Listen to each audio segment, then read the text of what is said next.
Chapter 4. Nothing ever interferes with the five elemental play. What is ego? Why does it think about itself all the time? First, you have what is called aham bhava, that is the I am sense. Later, this sense identifies with the form of a body, when it is called aham akar, the I am form. This is ego. Why does it not disappear in people? They feel they are doers and they want to be loved? It is the natural outcome of the three gunas. While the body is the product of food essence, it is the medium through which all these three gunas function. Ego is the very nature of these gunas. While a man thinks that he is the doer, even though he does no action, in reality all activities are due to the gunas. Only a jnani realizes this and transcends the ego. The ego is never a title or a name, but just a sense of I am prior to words. The waking state, the sleep state, and the knowingness I am constitute an ego. In the essence of these three states, what do you think you are? What would be the evidence for your existence? Could ego not be due to thoughts? These three states are the natural outcome of the beingness or I amness. One who recognizes beingness transcends all the three gunas, namely sattva, consciousness, rajas, dynamic quality, and tamas, claiming doership. But for the manifestation of consciousness, a food body is absolutely necessary. Without such a body, there cannot be consciousness, the three gunas, nor even the three states, waking, sleep, and knowingness. Do you refer to consciousness as mental consciousness? Where does the mind come in when we talk about the three states? Without waking, deep sleep, and knowingness, where is the mind? You do not know you are without consciousness. Could it be then that thoughts appear in consciousness? Just like this incense stick, yes, when the incense stick burns, the fragrance will be there. What do you mean by birth? It means birth of the waking state, deep sleep, and knowingness. But the material for this birth is the quintessence of the food body. If you have any questions, by all means ask, but who will take care of your questions if you are not? If you are not, where can be your questions, even those relating to your birth and death? Birth happens only to the body. But when you refer to the body, is it not the quintessence of the food essence? What causes the ego to expand, sometimes with age and with the deterioration of the body, as in paranoids? Ego seems to increase with age. But of what is ego the product? Whatever experience you undergo, it is the product of beingness, and beingness is the outcome of food. From food is derived the body form, and from the body essence is derived the birth. What else do you want? With the appearance of beingness, the title of birth is given to you. That is, you are accused of having been born. With such replies, your questions and talk lose all significance. Now tell me, who is talking? Are you doing the talking, or is it the quality of beingness that is talking? There never is an I that is talking. You still do not grasp what I say. The seat of world experience is the beingness. Where is the I in all this? Talking is done by the beingness, but it is dependent upon the body essence, which is the product of food. When the food essence in the body loses its quality, beingness becomes weak and death is feared. Use any words you like, but express yourself. You have written books, but what information did you give in them? I am or I am not relates to the beingness. All the words are spoken by the beingness. If the sense I am is not, which means if the beingness is not, who is there to say I am? I never had the idea that I was writing a book. What is the use of discussing with you? There is no point in your denying what I said. What are you, and what could you be without the three states, waking, deep sleep, and the knowingness I am? Therefore I deny that I am doing anything. But there appears to be some assertiveness in your talking. Please do not try to talk merely for the sake of talking. If you would quietly listen, everything will be revealed.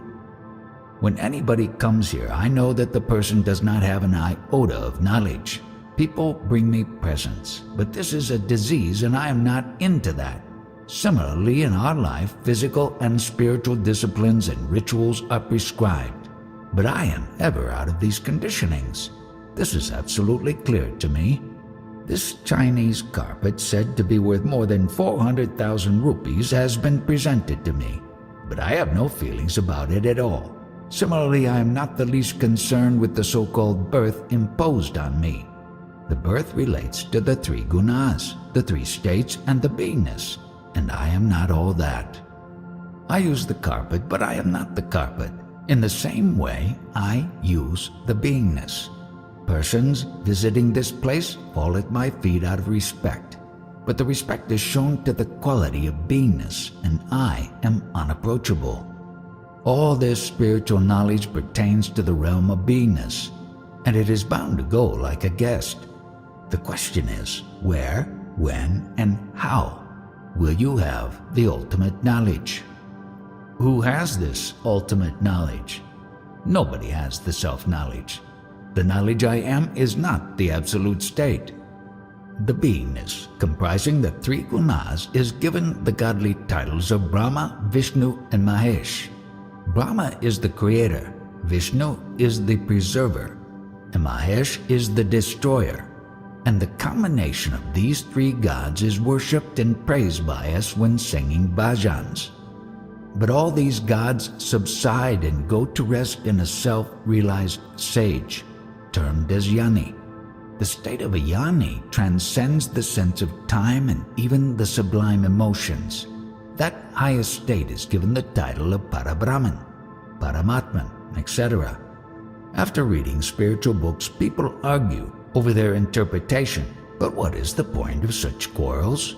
All these talks go on in the realm of beingness, and you, the ultimate, are not the beingness. Yesterday, Maharaj asked me to meditate on when the beingness appeared. Questions could also be asked about the state after the appearance of beingness, such as why, when, how, and so forth. Yes, these questions can only be asked after the beingness appears, and the beingness will remain so long as the food essence is available. Why and when does a person die? When the food essence is not supplied. Function of the person's body ceases, and the indwelling beingness disappears. This is called death. But who did die? One object died. But who says this? Can it be the one who died? If not, who says it? You can see it from day to day, that this beingness appears and disappears. Something else must be there. The ultimate seer cannot see by seeing, but without seeing, the seer sees. But that ultimate seer does not belong to the realm of the beingness. It appears to me that seeing itself is seen. But what is the cause of this? It is the beingness only, the three-aspected sattva guna. If you do not understand, please keep quiet. The Absolute cannot be understood. Whatever you understand, you are not that. In non-understanding, you understand yourself. Then how can the three gunas be responsible for the witnessing? Addressing a new visitor with the beard. You have grown and maintained a beard like a Mahatma. Come on, ask questions. You talked about a Jnani. Does he think? Can he be without feelings? For the purpose of communicating, he has to employ such words as the Jnani is thinking or the Jnani is talking, etc. But actually nothing of the sort is there. It is reassuring that he talks about thinking and that he is feeling. The Jnani is beyond the attributes of the three gunas and is beyond emotions. How can a Jnani be involved in thinking and emotions? I see a difference between thinking and emotions. By feelings, I mean those which are like the stream of a river. They come and go. Yes, this appearance and disappearance of the feelings and emotions is the very nature of the three gunas, and not yours. I understand this as a natural flow of the gunas and nothing of the Absolute. You are convinced about nothingness, but of whom? Are you convinced that a Jnani is nothing or the knowledge I am is nothing? The knowledge I am is nothing. That knowledge is like a guest. It comes and goes. You have come here. You are very clever. Now, what did happen? All the knowledge which you had collected elsewhere and brought here is rendered useless and redundant. Pointing to two visitors. The knowledge of these two will become useless. At present they are the very ocean of knowledge. But when their three gunas and beingness disappear, all their knowledge also disappears. So long as beingness is there, all the worldly activities will go on. But you now realize that you are neither the activities in the beingness nor the beingness. You, as the Absolute, are none of these. To meditate on that which comes after the beingness, the only way I see it is to watch what remains when everything is gone. When time, space, and everything disappear, what remains? When the manifest world of the three gunas is gone, whatever remains indicates what you were 100 years ago and prior to your birth. In that state, you were bereft of the three states of waking, deep sleep, and knowingness. You should abide in that state during meditation. How does one avoid going into samadhi in this meditation? Going into samadhi or coming out of samadhi are not your qualities. You are beyond qualities. My question is how to avoid it. Going into and coming out of a samadhi are qualities like all other qualities of the three gunas. And you do not try to avoid samadhi. It is the natural play of the three gunas. Samadhi will be there, but you, the Absolute, are not in the samadhi. I used to have these tendencies, so my guru forbade me meditation and observation. But could you tell me how and where you were introduced to the knowledge you are? Did your guru tell you that? Where and how did the union of the beingness and the Absolute take place? The question never did arise. One ignorant person can tell another ignorant person anything, but that one who recognizes what the ignorance is should be considered as the knower, the jnani. Many people presume themselves to be jnanis, but they are ignorant only. One person says, I am knowledgeable. Another says, I know, but both are ignorant. The waking state is followed by deep sleep, and deep sleep is followed by the waking state, and so on goes the cycle. This cycle constitutes the beingness. You must be very alert, as at times when someone aims a rifle at you, and you are trying to avoid the bullet. It is not child's play to see through the ignorance. I will try. Are you going to ask questions from without the three states or within the three states? By using the three states. Then what's the use? Earlier you wanted to stay here for 3 weeks. Do you want to stay for that period? Is it necessary? Earlier Maharaj asked me a question and I answered, but once my purpose is achieved, I may go. Is there anything left that you have not accomplished? And what do you mean by purpose? May I know how to deal with the purpose completely and consciously? The process of attaining the purpose is within the three gunas, whereas the purpose itself is beyond the three gunas. The process of attaining the purpose then disappears? The meditator involved in that process is not the real one, but the target is the real. This book, this is the final obstacle. Second visitor, what is the value of a book? A book is valuable to its reader provided he is more ignorant than its author. The author has very beautifully written ignorance in his book, and we are so engrossed in it that we go to sleep. But after reading that book, many have come to you. Why have they come? It was to get direction for their meditation. With the transcendence of the knowledge I am, the Absolute prevails. The state is called Parabrahman, while the knowledge I am is termed Brahman.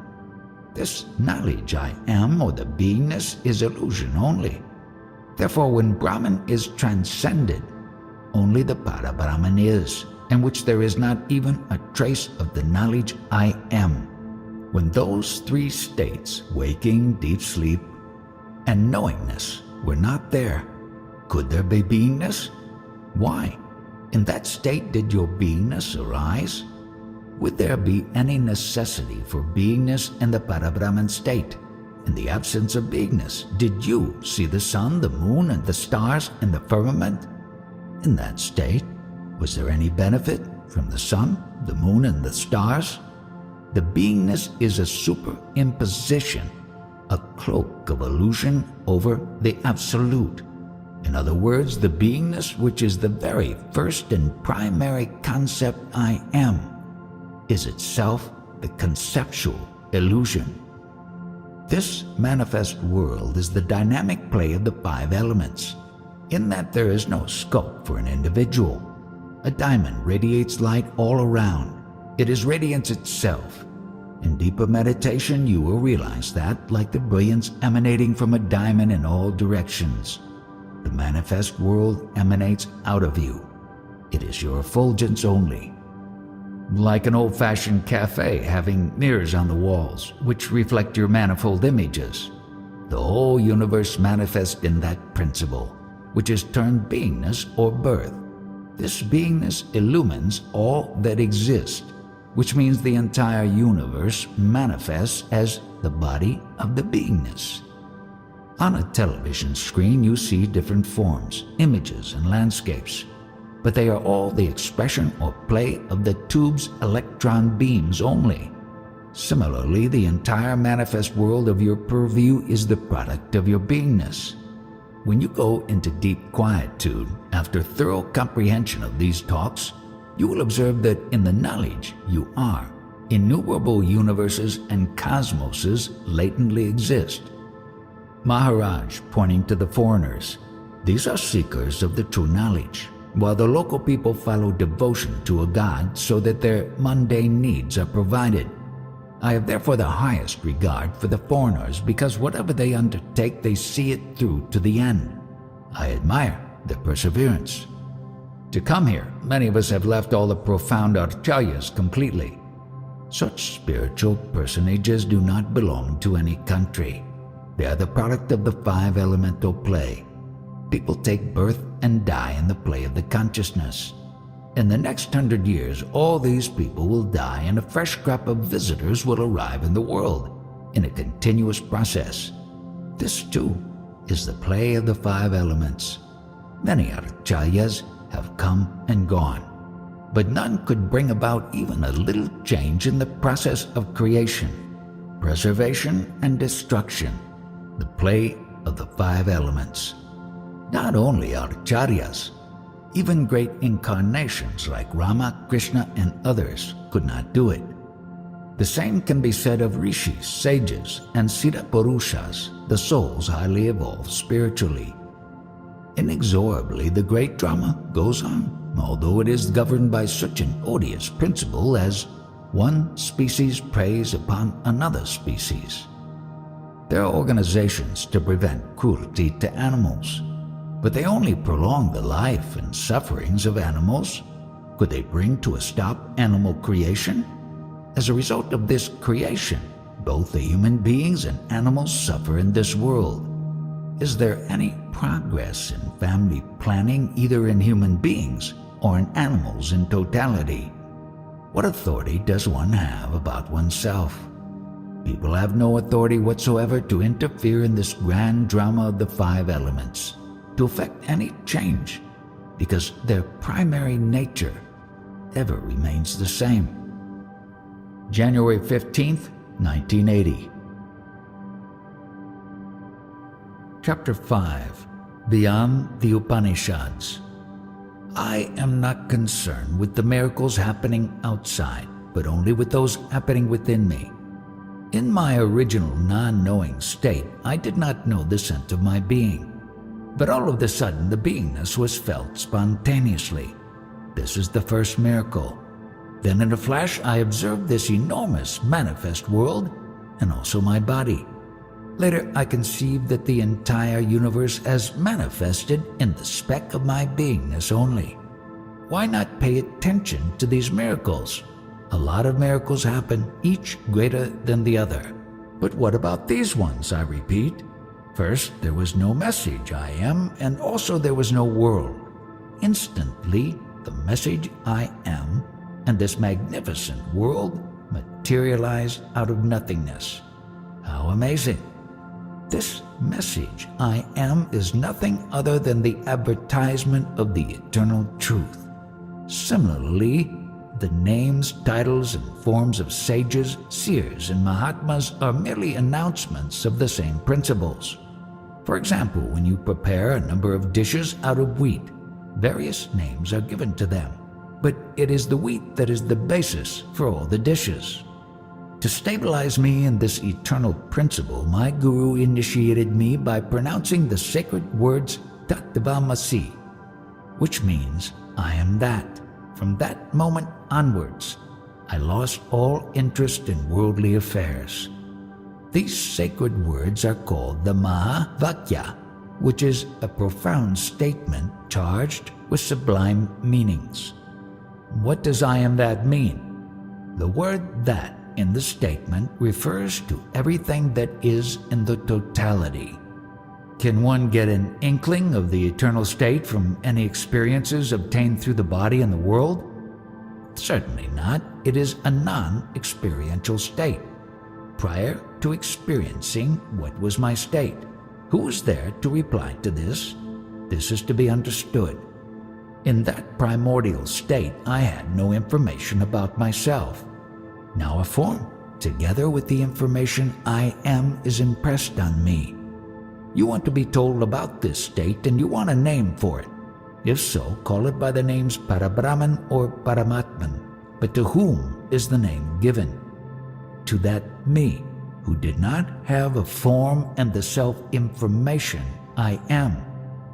You think you are wise and a yoni and take pride in it. But do you ever think how and why you are in this experiential state? Just ponder on this. A lifeless, puny ant was lying on the ground, almost invisible. While I looked at it, it showed signs of life, and all of a sudden a formidable lion emerged out of it. How can I take such a lion as real? On similar reckoning, how can I take the world as real? All this creation and that which is called God are worshipped, but since when? That God emanated from the fluid energy and assumed a form. Though it is honored and revered, it is the product of spit, is it not? Prior to my assuming a body form, I had no information as to who or from when or where I was. But the moment my guru aroused me with a call, everything was revealed. This beingness of mine, the experiential state, is mean, low, and despicable. The tiny ant referred to earlier was nearly dead. It had a fluid form as a result of emission. Out of its wetness and fluid energy sprang the lion. This fluid was nothing but something like spit. Out of the same fluid energy, a body, form assumed a shape, and it turned out to be a dwelling place for the beingness. That is the state of love to be. For that matter, whatever is created has the wetness of self-love, the love to be, as its basis. The very wetness is also capable of manifesting itself into the entire movable and immovable world. In the body dwells the fluid energy, and in the fluid energy dwells a latent body. This fluid energy is ethereal, subtle, and most potent. If you have any questions on this topic, please ask. How can I go beyond the state of witnessing? Your question is irrelevant. What did I tell you? Out of the spit, the self-love has taken a form. In the space of self-love manifests the entire universe, which is throbbing and pulsating with the same principle. I have expounded this subject fully, and you ask a question not pertinent to it. I have been explaining to you as to what you are, and you have jumped to witnessing.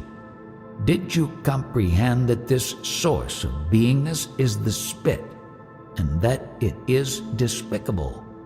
Yes. Do you know that your beingness is unreal, unworthy, lowly, and a cheat? This beingness, which prompts you to think, I am like this and I am like that, is illusory and fraudulent. When one is a witness, it does not mean that one is like this or that. At present, you are not a witness. The question is, what is your present condition? What are you? You want to show off by saying that you are a witness. How was I in the absence of the message I am, that is prior to beingness? I provided you with name tags for that state. These titles are Parabrahman or Paramatman, etc. They are only pointers to the state, but not the state itself. In the ultimate, they are redundant, extraneous, and bogus. Beingness is the witness, and I know there is something beyond. Therefore, I ask a question, how to go beyond.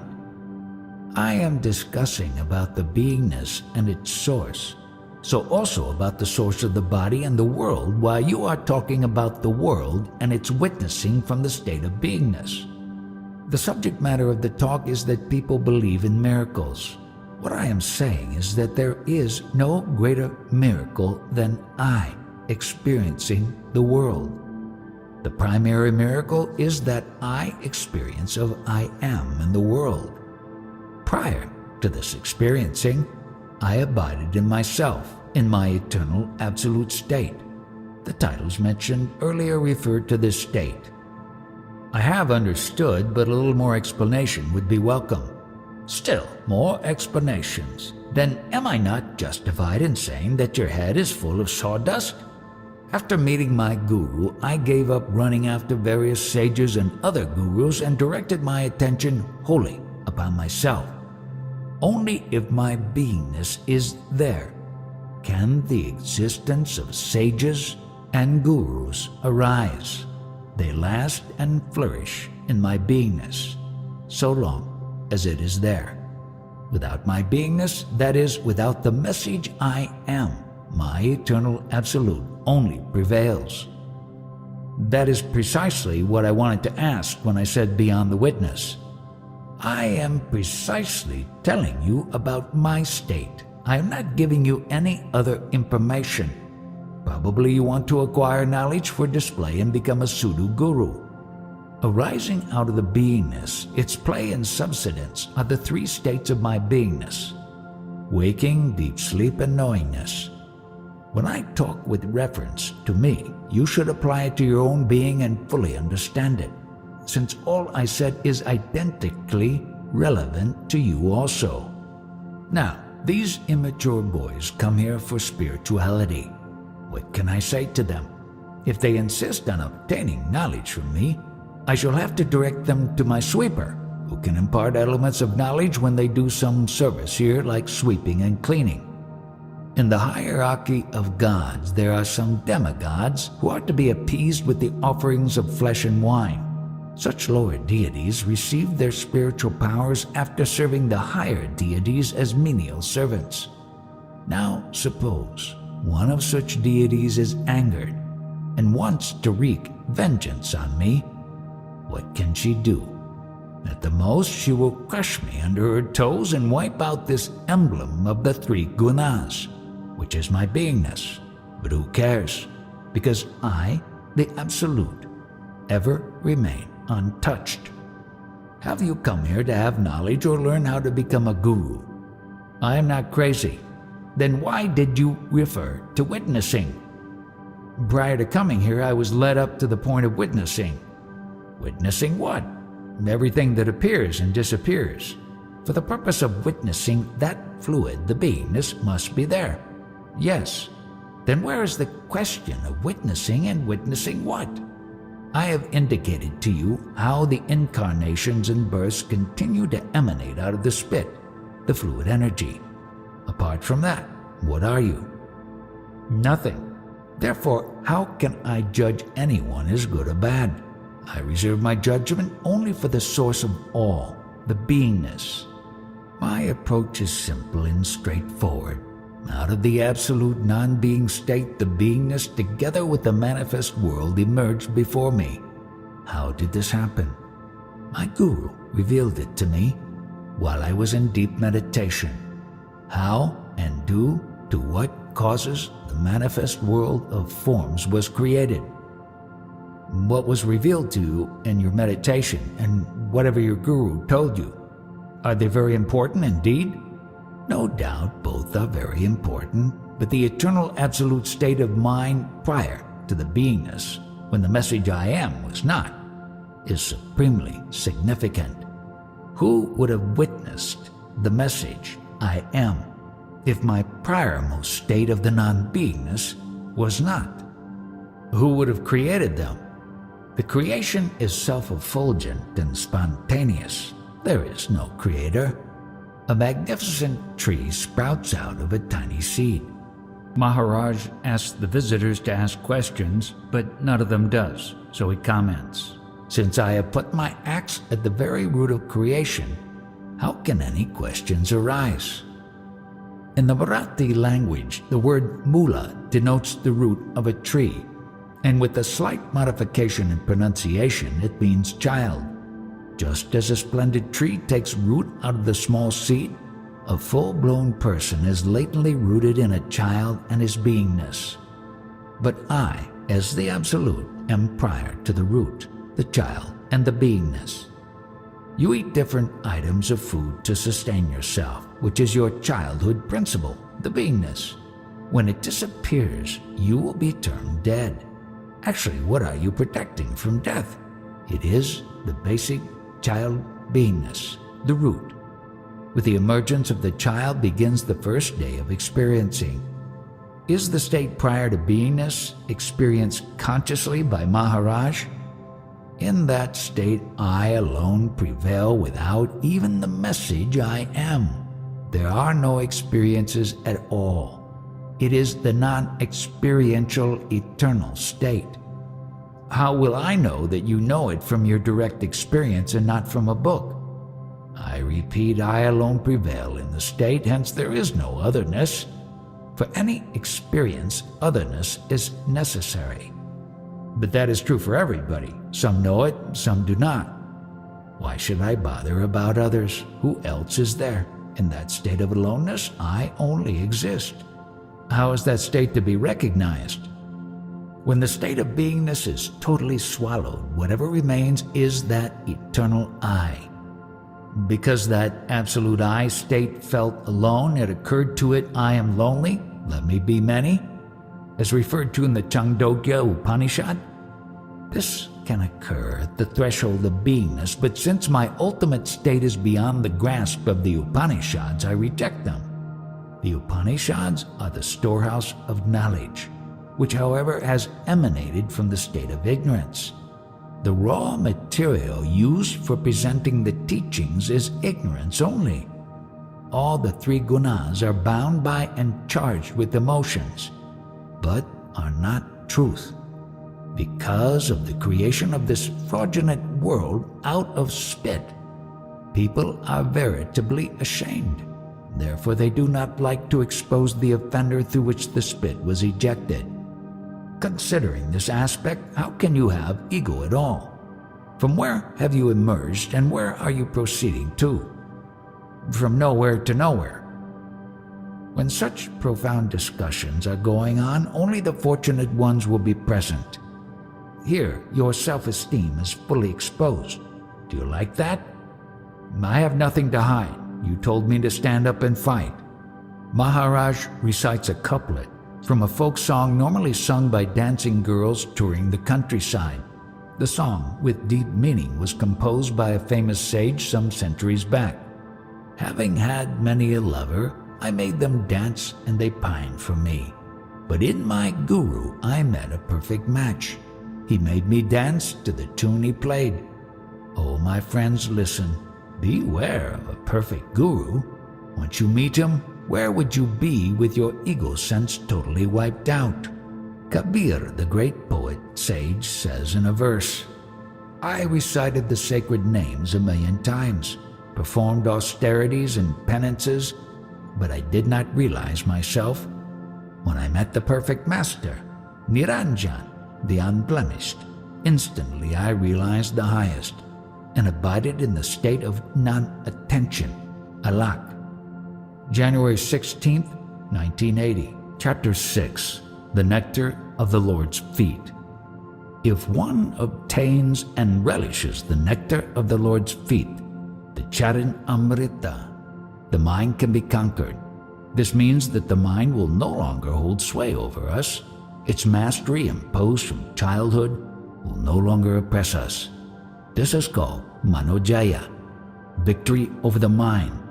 But this is made possible only with His grace. Without grace, we cannot relish this nectar. However, only a true devotee, a bhakta, a god, can obtain the Charan Amrita. But who and what is a devotee? It is nothing else but the consciousness, the sense of being, the knowledge that we are, which has appeared unknowingly and spontaneously in us. The consciousness is the Charan Amrita, the nectar of the Lord's feet. The entire cosmos in its vibrant, stirring movement is represented by the consciousness, the feet of the Lord, and the whole universe is the body of the consciousness. But what is its relationship with all beings? It dwells in the core of all beings as the knowledge I am, the love to be, the Charan Amrita. One who drinks the nectar of the Lord's feet is a true devotee. He abides in the knowledge I am. He is godly. Thus, when one sips continuously this nectar, by witnessing the consciousness or the sense of being, one's mind, which assesses and differentiates persons observed as males and females, gradually removes itself from the focus of attention, leaving the consciousness in its innate glory. But how can such a state be attained? Only if one totally accepts the knowledge I am as oneself with full conviction and faith and firmly believes in the dictum, I am that by which I know I am. This knowledge I am is the Charan Amrita. Why is it called Amrita, the nectar? Because it is said by drinking nectar one becomes immortal. Thus a true devotee, by abiding in the knowledge I am, transcends the experience of death and attains immortality. But so long as the mind remains unconquered, the experience of death is inevitable.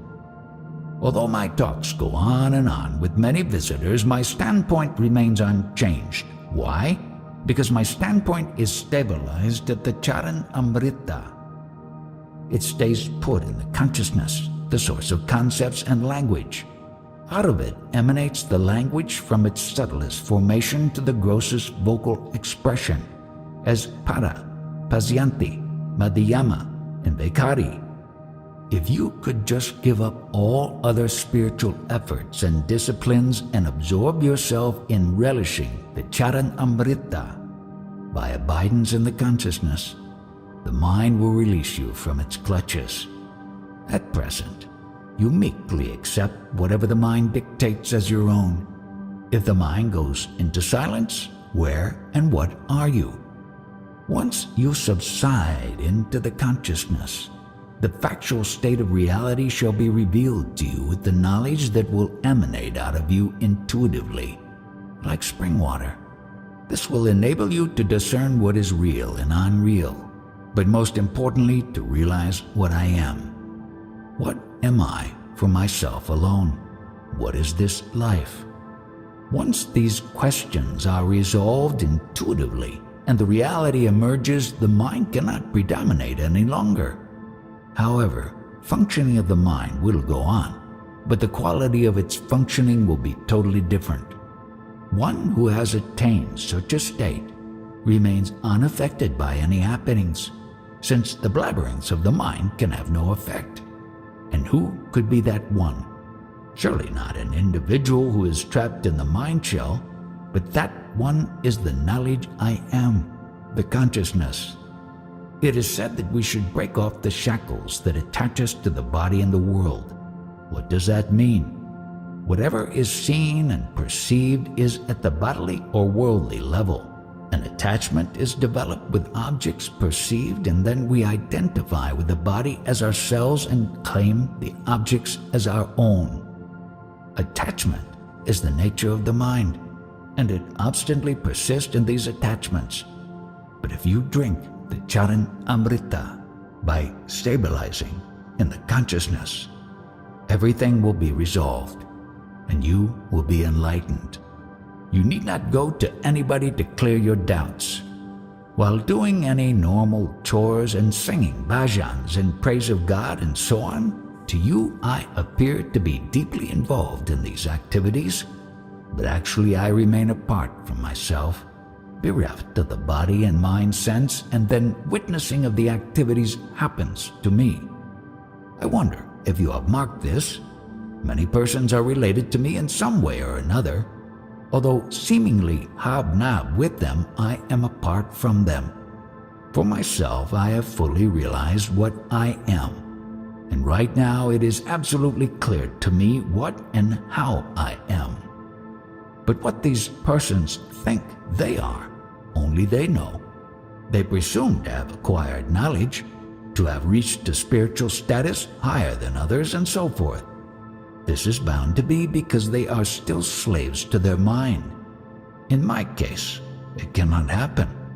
I have totally imbibed the nectar of the Lord's feet, the consciousness.